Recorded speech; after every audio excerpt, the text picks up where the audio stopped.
Hey guys, thanks for joining us on our YouTube channel at Flippin Hippos. I'm Star the Flippin Hippo, and welcome to Back to Basics episode 18. Today we're going to talk about returns. I kind of just want to touch bases with you guys on what to do if you get a request for a return, how to handle the return, what to do if they don't ship the item back to you, and in the very rare instances, how you're going to handle if they send you a different item back or your item in not the same condition.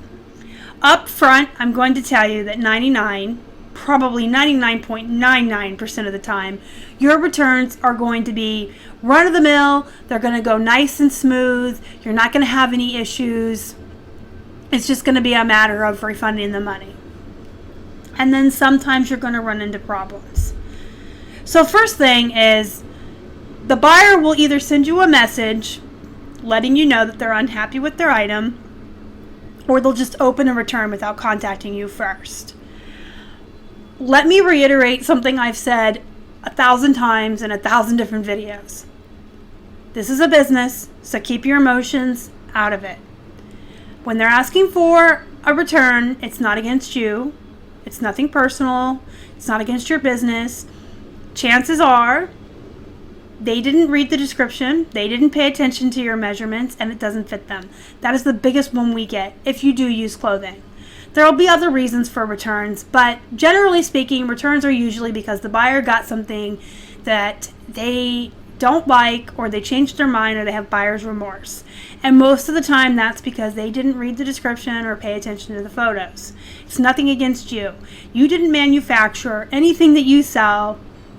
You don't own any of these companies, so just keep your emotions out of it. Just be professional, and just remember at the end of the day that whether you want to or not, you're going to accept returns on eBay. Even if you turn them off, buyers will find a way around that by opening up item that is described, and you don't want that. So just, go through the motions, just be a business, be professional, and things almost always will go smoothly.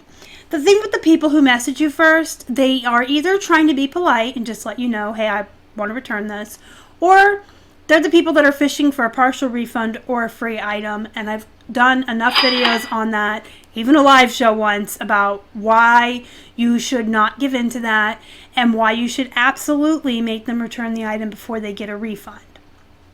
If they're really unhappy with the item or they don't want it, they're going to return it. If they want to keep it, they don't get money too. You know what I'm saying? Like, if they don't like it, if it doesn't fit, they'll send it back to you. The people that are fishing for partial refunds or a full refund are looking for extra money or a free item. And they want the item and they're going to keep it. So the simple way to handle the messages is just to tell them, we're sorry you're unhappy with your purchase. Please open a return. When we receive the item back in the same condition it was sent, we'll give you a full refund. And the people that were messaging you just to be polite, or maybe they're new to the platform and don't know how to open a return, those kinds of people, they're going to open the return, they're going to send you your item back, and you're going to refund them. Smooth, right? The people that were fishing for a partial refund or a free item, they're going to go away. Sometimes they don't, but most of the time they go away because, hey, they tried for their partial and you said no, send the item back and you get your refund.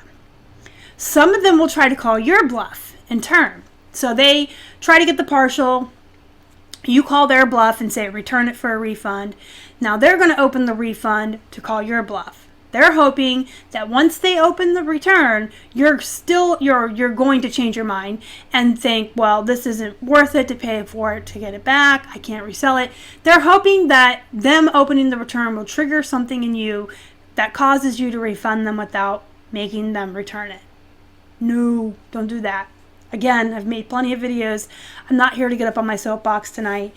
But if someone opens a return, don't refund them until they send the item back. The people that are still just fishing for partial refunds or trying to get a free item will open that return, cross their fingers and hold their breath and see if they can get their money back and keep a free item. And when that doesn't happen, they get a certain time to send it back to you. There's a deadline right on the case they open for the return. That day will go by and you won't get the item back and you'll never have to worry about them again. So, step one, if you get a message from a buyer about not being happy or wanting to send the item back, professionally tell them absolutely open a case, return it, we'll refund you. When the return opens, don't do anything with it. Just let it sit. Wait till the item actually comes back to you. It's in your hands physically. You can open it and inspect it and then then refund their money. If a return case is open and they do not ship the item back by the deadline, and you can look at any of your cases, it'll tell you if it's waiting for them to ship it, if it's in transit, if it's been delivered, and then it has the deadlines on it. So let's say I had a return that was opened and they had until April 5th to send it back. If by tomorrow morning, or tonight at midnight they haven't sent it back, I know I can call tomorrow morning. So tomorrow morning I would call eBay, and it's really simple and easy. There is no rep in this world that should ever give you a hard time. You just simply got to say, hey, we have a return case opened that went past the deadline for them to ship it back to us. Can we please have this closed? That's all you have to say. They will absolutely close it for you. And then once it's closed, the buyer is SOL, basically. They had a deadline. They get a certain amount of time. If they don't send it back in that time, they get to keep the item. You get to keep your money. And that's it. If they start messaging you and giving you a hard time, you can block them or report them to eBay. So, like I said, most of them are going to come back. It's simple. It's the same item you sent. It just didn't fit them. They didn't like it. Buyer's remorse. And most of the time, it's going to be so easy. They're just going to open it, send it, you open it. It looks the same. It came back the same. You refund them. You relist it. And that's it. Once in a while, you might get an item back in a different condition than you sent it to them. Maybe it was new with tags and they ripped the tags off to try it on. In very, very rare instances, you're going to get scammers who do the swap out, especially like on electronics and stuff like that. They'll send you a different phone back or a different PlayStation back, a rock in a box. I don't know. But if anything like that ever happens, you want to call eBay, number one. If you did not have free returns on the item, you want to call eBay. Here's the thing about free returns on your items. That gives you protection to offset your loss if they send the item back in a different condition or a different item.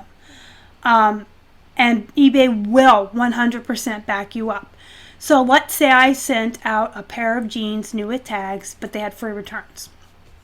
And if they send them back to me and the tags have been removed from the jeans, I can refund the buyer up to 50% less of their refund. So if they paid $40 for the jeans, I can refund less than $40 all the way down to $20. You can't do more than 50%.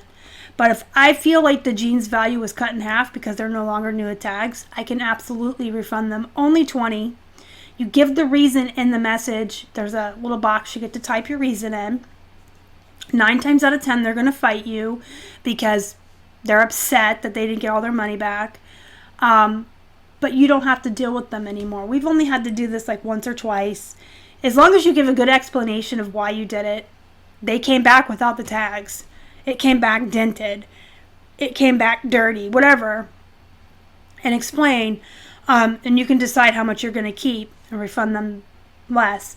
They can appeal that decision to eBay, and eBay will almost always 100% give them their money back, but they don't take it from you. So I think it's like eBay's way of keeping everybody happy and encouraging all of us to do free returns.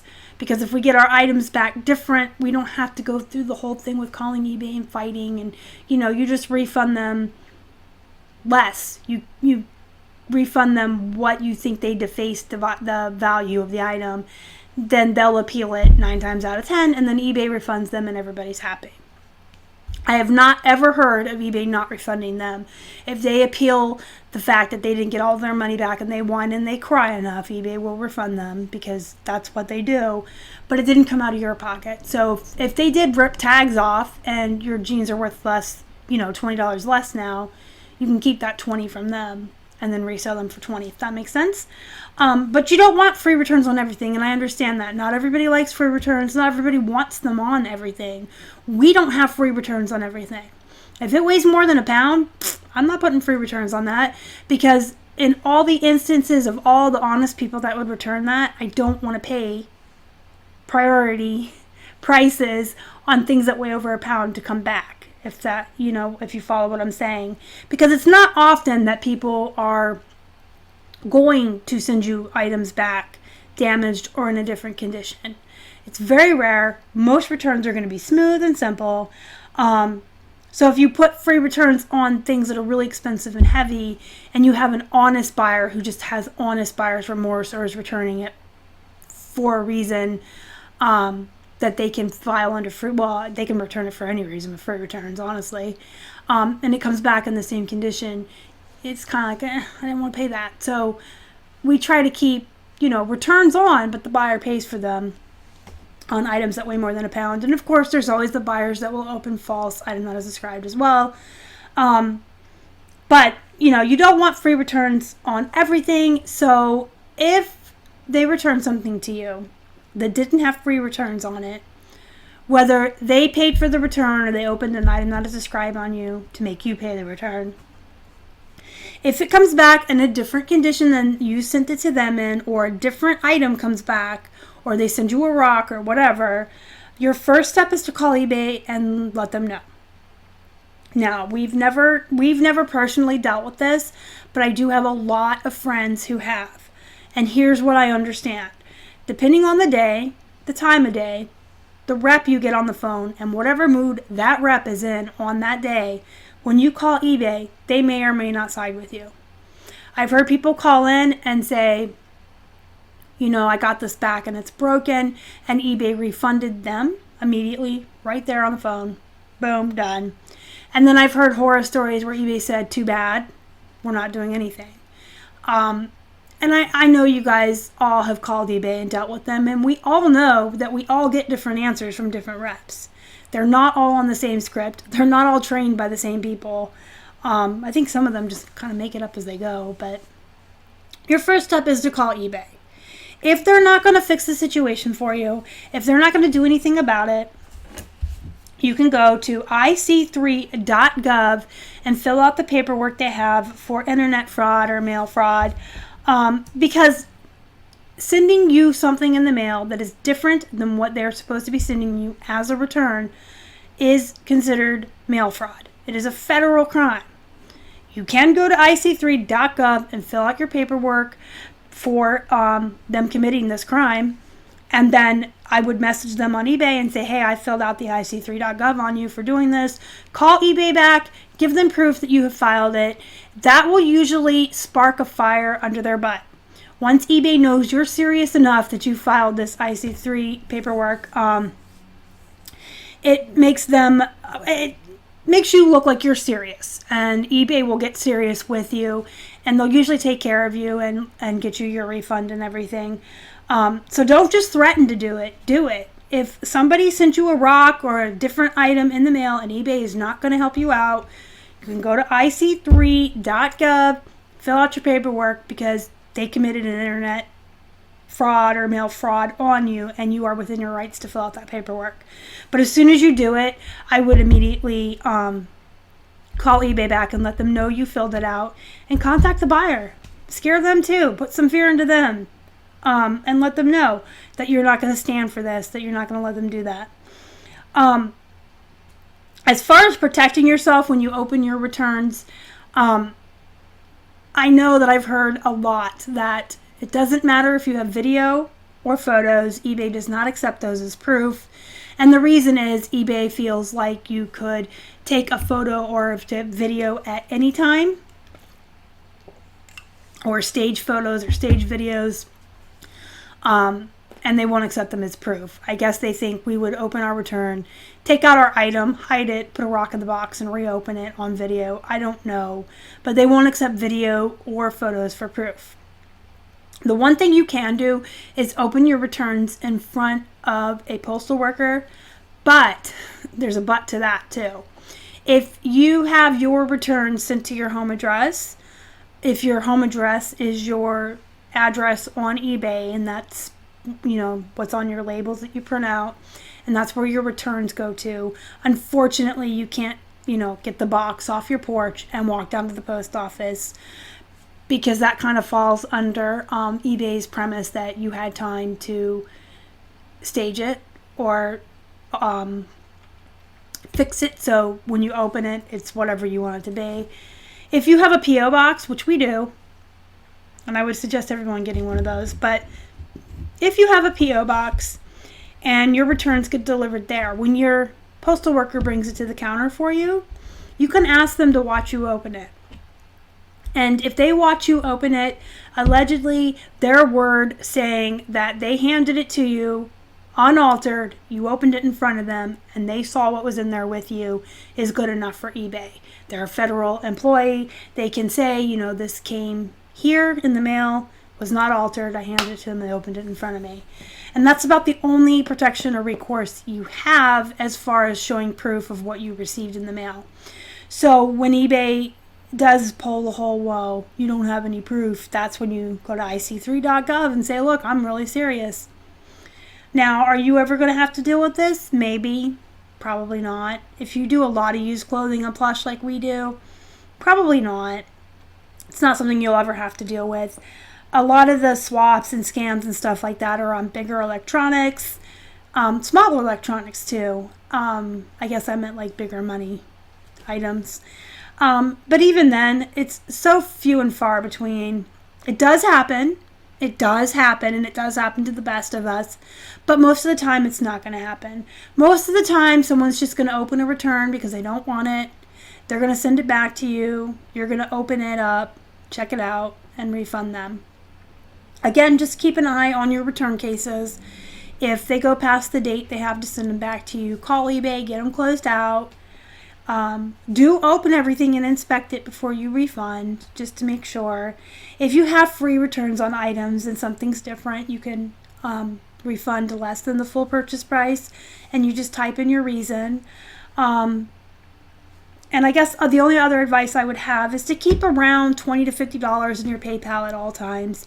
So when you take your PayPal and you transfer that money to your business account or to your bank account, whatever your situation is, we recommend always leaving like $20 or $50 behind to cover returns and stuff like that. If your PayPal is empty, if it's sitting at zero when you do a return, it takes up to a week, which is weird because if you have your PayPal hooked up to a bank account, you know, if you go buy something or you pay your eBay bill and your PayPal's at zero, it pulls from your bank account and pays it right away. For some reason, on returns, it doesn't do that. It does pull from your bank account, but it doesn't go right away. It takes up to 5 days to refund your buyer. So if you have the money in PayPal and you hit return, they get their refund. Refund. You hit refund, they get it right away. If you're sitting at zero, it can take up to 5 days, and you can have really irate buyers bothering you and sending you messages and wondering where their money is. And in that case, you would just tell them, unfortunately, it takes 5 days to process. I mean, that's all you can do. But if you leave, $20, $50 in your PayPal, you should be able to refund them without any issue. If you're selling really high dollar stuff like electronics, then you may want to leave a little bit more in your PayPal to cover returns than $20 or $50. That was my last piece of advice. If you guys have any more questions or whatever concerns, let me know down in the comments. Back to Basics is interactive, and I do want you guys to let me know what you want to learn, what you want to see, what you want to hear about. Like this video before you leave, guys, if you would. It helps the channel. If you haven't already and you'd like to, please subscribe to our channel and help us feed a hungry hippo. You can find us on Instagram, Facebook, and Twitter. We're at Flippin' Hippos. Until next time, you guys have a good night.